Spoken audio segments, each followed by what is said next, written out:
Бүгүн биз Казакстандын грэпплинг боюнча кубогуна барабыз. Кесипкөй бокстун жаңы чыгып келе жаткан жылдызы Данияр Элеусинов менен баарлашабыз. Дагы сиздерди Казакстан курамасынын экс оюнчусунун мастер-классы күтөт.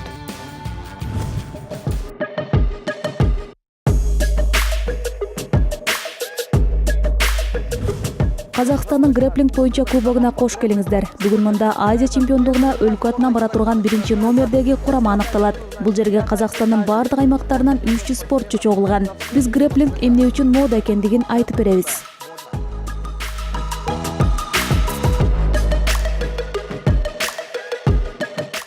Же упай менен же мөөнөтүнөн эртип атат. Эгерде упай менен эсептешсе, айырма 15 упай болуш керек. Ошондо чоң айырма менен утуш керек. Ооба. Кармаш канчага созулат? Беттешүү 5 мүнөткө созулат. Мелдеште 3 деңгээл бар. Жаңы баштагандар, спортту сүйүүчүлөр жана кесиптештер. Грэпплинг кантсе дагы аралаш күрөш түрлөрү эмеспи? Бардык түрлөрүн, дзюдодан тартып самбо, джиу-джитсуга чейин. Кубок Казахстана является мастерским турниром. Казакстан кубогу чеберлер мелдеши болуп саналат. Бул демек чемпиондукта Казакстан Республикасынын спорт чебери наамын тапшыруу укугун берет дегенди билдирет. Мастер спорта Республики Казахстан.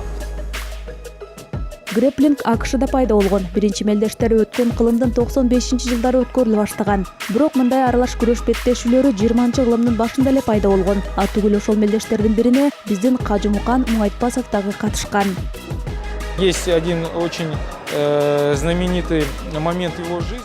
Алар Кытайда жүргөндө анын өмүрүндөгү эң олуттуу окуя болгон. Ал джиу-джитсу чебери менен беттешкен. Ал күч сынашуу акыркы джиу-джитсу чебери үчүн аянычтуу аяктаган.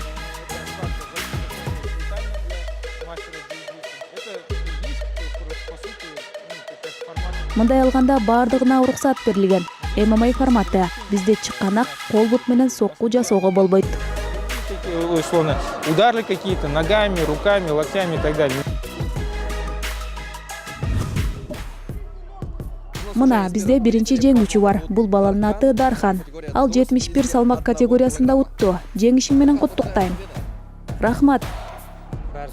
Бардыгы жакшы өттү. Болгон 3 мелдеште тең жеңип чыктым. 1 жылдан бери машыгам. Машыктыруучунун жана жалпы топтун колдоосу менен жеңдим. Бүгүн Казакстандын кайсыл аймагы күчтүү болуп жатат? Түз бөлүп айта албайм. Борбор кала жакшы көрсөткүч жаратууда. Алматы дагы жакшы келе жатат.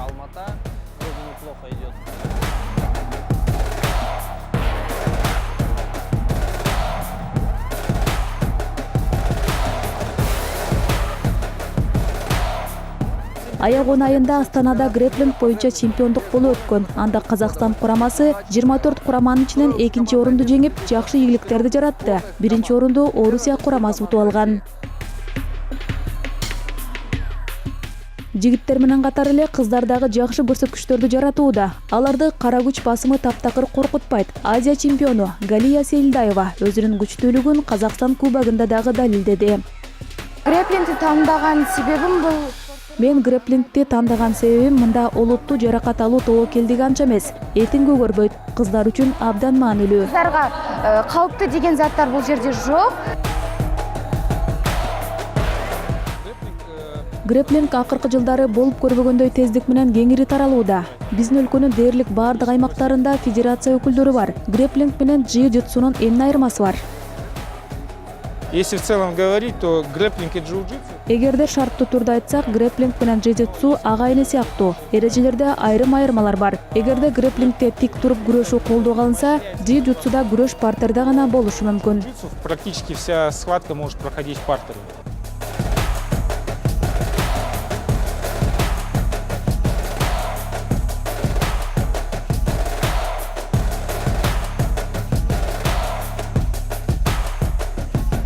Мындан аркы көрсөтүүдө бокс боюнча Олимпиада чемпиону Данияр Элеусинов Эдди Хирн менен иштешүү, жаңы машыктыруучу жана АКШдагы жашоо жөнүндө айтып бермекчи. 2018-жылы акыркы беттешүүсүндө Данияр Элеусинов никарагуалык Маркос Махитти 3-раундда техникалык нокаут менен жеңет.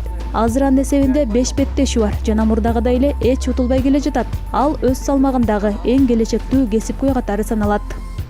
Данияр, саламатсызбы? Сизди Астанада көргөнүмө сүйүнүп турам. Иштериңиз кандай? Бардыгы жакшы, эс алганы келдим. Кийинки беттешүү качан?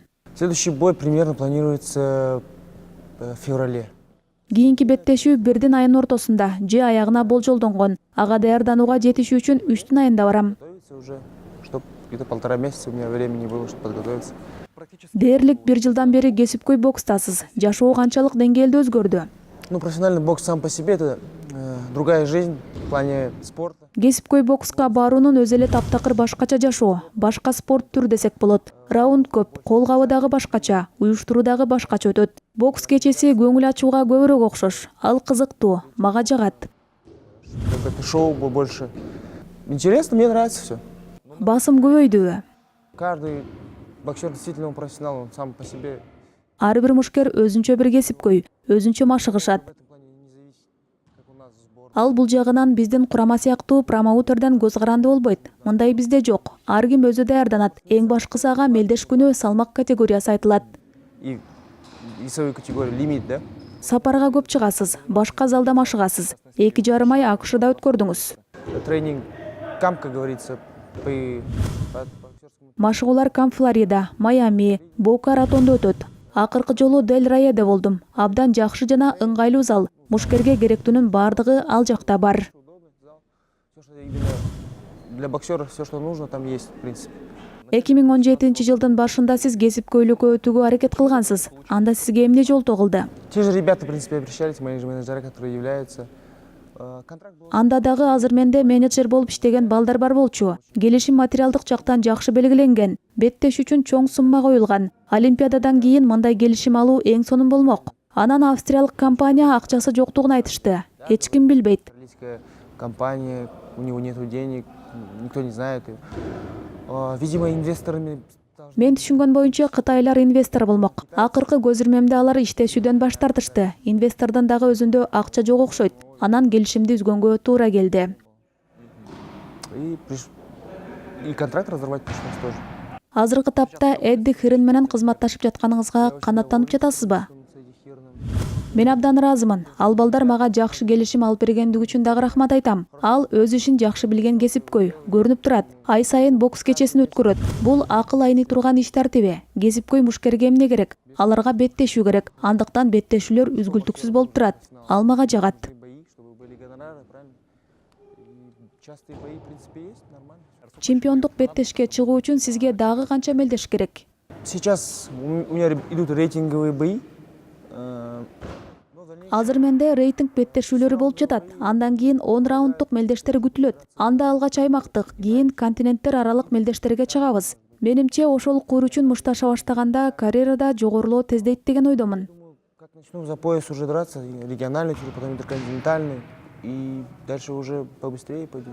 Профирингдеги 5 беттешүүнүн кайсынысы сизге оор болду? Непонятный соперник был во втором бою, потому что Экинчи беттешүүдө түшүнүксүз атаандаш болду. Анткени мелдешке 2 күн калганда өзгөрүү болду. Башында дайындалган атаандаш жаракат алып калат. Ошондуктан Венгриядан келген жердешини алмаштырышат. Ал абдан тажрыйбалуу, чечкиндүү мушкер болуп чыкты. Кесипкөй болбосо дагы мушташканды билген, чыныгы спортчу экен.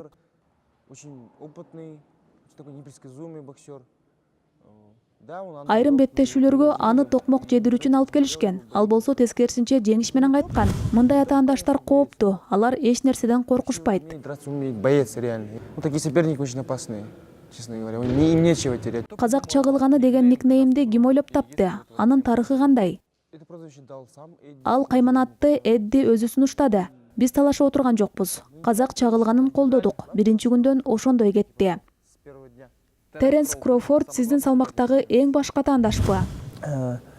Самый сильный. Ал бир кыйла жеңил салмактан өтүп келсе дагы, мен аны эң күчтүү жана башкы атаандаш деп эсептейм. Более легкий весовой категории, он не такой крупный в этой весовой категории. Мындай көңүл буруу ал сиздин дарекке видео кайрылуу жасаган кезде жагынуу болуп На калбайбы? самом деле нет, не польстило, это просто такой ход был со стороны. Чындыгында андай эмес. Бул Эдди тараптан жасалган пиар жүрүш. Кесипкөй бокста бизди, мени дагы, Келлини дагы анча билишпейт. Бул Кроуфорд ким жөнүндө, эмне деп айткандыгы боюнча элди ойлондуруу үчүн аны көрүп ушул салмак категориясында керектүү мушкерлер бардыгын билишет. Кроуфорд смотрят такие перспективные ребята в этой весовой просто, у которой есть у Эдди. Я думаю, это просто. Бул бир гана Кроуфордко гана эмес, экөөбүз үчүн жарнак. Ал буга чейин бокс чокусунда болгон. Ал биздин дагы алдыбызда турат. Кроуфорд и так уже на вершине боксер, в принципе. И побывал там. Нам это, дай бог, предстоит. Батышта казак мушкерлерине кандай карашат? К казахстанским бойцам очень хорошо себя относятся. Благодаря тому же Triple G знают. Бизге мамилелери жакшы, анткени Головкинди таанышат. Бизде жакшы мектеп, база бардыгын билишет. Аягына чейин мушташа турган күчтүү балдар дешет. Ребята устойчивые, психологические и ребята, которые готовы драться до конца. Сиздин Жошуа Келли менен атаандаштыгыңыз жөнүндө кызыктуу кабар жаралды. Бул беттешүү качан болот? Ну, действительно, я сейчас на этот вопрос ответа не знаю. У кого как. Буга жооп айта албайм. Кимдин карьерасы кандай өнүккөнүнө жараша болот. Ошондон көз каранды. Көрмандарга кызык чыгар, бирок промоутерлерге көрүнүктүү мушташ көбүрөөк кызыктуураак. Промоутеру интересно, мне кажется, что это был большой, более значимый бой, чем сейчас рейтинговый. Ал мушкер катары өстү. Ооба, туура айтасыз. Ал кесипкөйлөр арасында өстү. Сизди атаңыз даярдап жатабы? Меня готовит мой папа, и сейчас подключили американского тренера Джона Дэвида Джексона. Мени атам даярдап жатат. Азыр америкалык машыктыруучу Джон Дэвид Джексонду кошуп жатат. Ал Майамиде жашайт. Мушкер, дүйнө чемпиону болгон. Алгач анын үйрөткөндөрү атама жаккан жок. Ал мени Олимпиада чемпиону катары ансыз дагы көптү билет деп ойлоптур. Но потом, после того, как мы начали уже говорить ему, он просто думал, что я и так умею много чего, олимпийский чемпион, перестраивать, видимо. Анан биз өз талаптарыбызды айттык. Ал бизди түшүндү жана ушул багытта иштей баштады. Ал эмне ыкма болсо дагы эмнеге керек экендигин толук түшүндүрөт. В принципе, понял и начал уже в этом направлении работать. Если даже лапу держит, он уже объясняет, почему это все делается. Данияр, жалпы канча жылдан бери бокс менен машыгасыз? 18 жыл. Биринчи жолу рингке 9 жашымда чыккам. Азыр 27 жаштамын. Сейчас 27 уже. Сиздин жолуңузду атаңыз аныктап Папа бергенби? и мой родной брат Даурен. Атам деп толук айта албайм. Атам жана бир тууган агам Даурен. Алар дайыма залга кетишчү. Менин мушкер болушумду каалашкан эмес. Бирок мен алардан калбай ээрчип алчумун. Сырттан көз салчумун. Бир жолу колгап кийгизип беттешүүгө чыгарышты. Мен сонун мушташтым. Атам ошондо менин жакшы мушкер болорумду байкаган. Получалось. И папа тогда говорит, заметил, что я могу стать хорошим боксером. Агаңыз Даурен азыр дагы машыгабы? Даурен, да, сейчас он в Вегасе. Ооба, ал азыр Лас-Вегаста машыгат. Жакында ал жөнүндө угасыздар деп ойлойм. Новости наверняка. Он сейчас просто без менеджера, без промоутера остался. Ал менеджери жана промоутери жок калды. Ошондуктан биринчи кезекте менеджер таап, карьерасын кайра баштагысы келет. Можно было бы карьеру возобновить, продолжить уже боксировать. Беттешүүнүн мөөнөтүнөн эрте бүтүрүү сизге канчалык маанилүү? Если этот момент наступил, если ты попал, желательно. Эгерде андай учур туш келсе, болушунча колдон чыгарбаш керек. Эч ким кое бергиси келбейт. Анткени мушташ кандай өзгөрөт эч билбейсиң да. Нокаутка дагы ишенүүгө болбойт. Анткени бардык раундтан өткөнгө даяр болуу керек. Ошол эле учурда дайыма сак жүрүш керек. Көрүүчүлөргө, көрмандарга бул кызык. Алар канды көргөнү келишет. Нокаутов, они за этими и приходят, за кровью. Кесиптик карьерадагы сиздин башкы максатыңыз эмне? Моя главная цель. Башкы максатым дүйнө чемпиону наамын жеңүү. Анткени менде спорт сүйүүчү катары жеңиштерим бар. Мне нечем мечтать, у меня все есть. Сүйүктүү мушкериңиз барбы? Бокста кимдерди көбүрөөк сыйлайсыз? Андай бир нече мушкерлер бар. Шугар Рэй Леонард абдан чыгат. Мухаммед Али, Эрноа Уатакер. Корнел, Уитакер. Дүйнөлүк бокста түбөлүк эсте калган беттешүү кайсыл? Конечно же, для нас Албетте биз үчүн эски мушташтар. Азыр мындай беттешүүлөр көп. всего этого нет. Сейчас этого слишком много. Тайсон Холлифилд. Ат түгүл Али Форман көбүрөөк эсте калган. Али Форман, наверное. Мен билгендей кайрымдуулук менен да алектенесиз. 2016-жылы мамлекет берген сыйлыктын бир бөлүгүн ДЦП болгон балдарга бердиңиз. Да, это было в Уральске.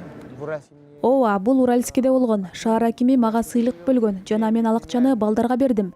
и эти премиальные я отдал детям. Бир жылдан кийин Уральскиге келгенде аларга жолуктум. Мага жардам берүү сунушу түшкөн. Биз колдоо көрсөтүүнү чечтик. Биз жакшылык иштерди дайыма колдойбуз. Не могли бы вы помочь? Просьба была. решили, не задумываясь, за благое дело мы всегда за. Жашооңуздагы эң баалуу нерсе эмне? Самое ценное это, я думаю, семья. Менимче бул менин үй бүлөм, уулум, ата-энем, мени курчаган адамдар. Родители, те люди близкие. Анан мен Кудайга, жаратканга ишенем. Мен өзүмдү ыйык санабайм жана элди дагы үгүттөбөйм. В любом случае, я себя святым, конечно, не считаю и не пропагандирую. Сиз берген маектердин биринде спортчулук карьераңызда атактуу жана бай болуу маанилүү деп айткансыз. Не знаю, когда я такое говорил. Мындай сөздү качан айткандыгым эсимде жок. Балким жаш кезде айткандырмын. Эч ким бай жана ийгиликтүү болгусу келбейт. Мындай спорт түрүн эч ким жыргагандан тандабайт. Мен Олимпиада чемпиону болууну кыялдангам. Мен мындай инсандарды бизде кандай сыйларын көргөм. Материалдык жактан дагы аларда бардыгы жайында. В материальном плане, я думаю, у них все хорошо. Казакстандын атынан чыгып жүргөн башка кесипкөй мушкерлер менен баарлашасызбы? Иван Дычко, Жаныбек Алимхан уулу сыяктуулар. Со всеми общаемся, даже мои Бардыгы менен баарлашам. Булар мени менен Олимпиадага, дүйнө чемпиондугуна барган кесиптештерим. Алар менен биз дайыма байланыштабыз. Кайсыл учур болсо дагы көрүшө алабыз. можем в любое время переписываться, видеться. Маегиңиз үчүн чоң рахмат. Рахмат. Андан ары көрсөтүүдө Максим Самченко футбол боюнча балдар машыктыруучусунун ишинин негиздери жөнүндө айтып бермекчи. На протяжении 25 жыл бою кесипкөй футболчу болдум. Эми болсо 3 жылдан бери балдарды машыктырам. Мага жагат, ишим жүрүп жатат. не знаю, судить не мне, но вроде получается. Карагандылык Шахтер футбол клубунун академиясы. Бул балдардын арасында Казакстандык премьер-лиганын жылдыздары бар. Балким кимдир бирөө өлкөдөн тышкары дагы белгилүү болуп кетет. Приходят мальчишки, хотят заниматься. Есть Балдар келет, машыгууну каалашат. Бизде ар бир куракта 20-30 кишиден турган команда бар. Балдар көп, андыктан тандоого туура келет. Анткени кээ бирөө жетише албайт. Футболго 7 жаштан келиш керек. Анан 15 жашында эсине келип, футболчу боло калууну каалаган болбойт. Андай кээде гана болот. Не бывает, я говорю, это бывает единицы, случаи единичные. Биринчи кезекте жергиликтүү машыктыруучулар 3 сапатка көңүл бурат: координация, шамдагайлык жана тездик. Балдар алгач футболдун негиздерин, пас берүү, топту тосуп алуу жана дарбазага тебүүнү үйрөнүшөт. Жыл өткөн сайын физикалык даярдыкка талап жогорулап баштайт. Наша задача поставить сначала для дубля команду дублеров, и оттуда уже, естественно, Бизде дублер үчүн команда топтоо тапшырмасы турат. Ал жакта негизги топко кошулат. Бир моондан 2-3 бала жакшы ойносо, бул жакшы. 3-4 бала болсо эң сонун. Мисалы мурдагы жылы 14 жаштагы бала келген. Анын базасы жок экен. Качан ойной баштаганда шыктуу экендигин көрдүк. Андайлар менен дароо келишим түзөсүң. Ал эми 7 жашынан бери келип жүргөн балдар бар. Бирок аларга бул спорт туура келбейт. там сразу, грубо говоря, подписываешь контракт с ними, идеальный получается. А если ребята, которые по 7 лет ходят, ну это не их. Ну, во-первых, мы их убираем со дворов, да, чтобы во дворе не было. Биринчиден биз аларды жумушсуз жүрбөсүн деп королордон алабыз. Ошондон эле футболчунун карьерасын жасоого, өзү үчүн каражат иштеп табууга мүмкүн болот. Бирок көбүнчө балдардын аракети ишке ашпайт. Не у многих это получается. Кыш мезгилинде балдар манежге өтөт жана футзал эрежеси менен ойношот. Улуураак балдар жыйындарга кетет, ал жактарга жашыл талаада оюндарга даярдан алышат. Шахтер футбол мектебине кезек абдан узун. Көп балдар үчүн бул мыкты адам болуп калыптанууга жакшы мүмкүнчүлүк. Говорят, футболисты много зарабатывают. Футболчулар көп табат деп айтышат. Бул маңдай тер менен табылат. Күн сайын машыгыш керек. Ушул деңгээлде кармалып туруу оор. Ар күнү машыгуу, жыйындар, жаракат алуу. Каалоо болбосо эч майнап чыкпайт. Эгерде сенин талантың болсо, бирок каалоо болбосо эч мүмкүнчүлүк жок. Каалоо жана эмгек керек. Ошентип гана чоң футболчу боло алышат. Только так вылазят люди и большими футболистами становятся.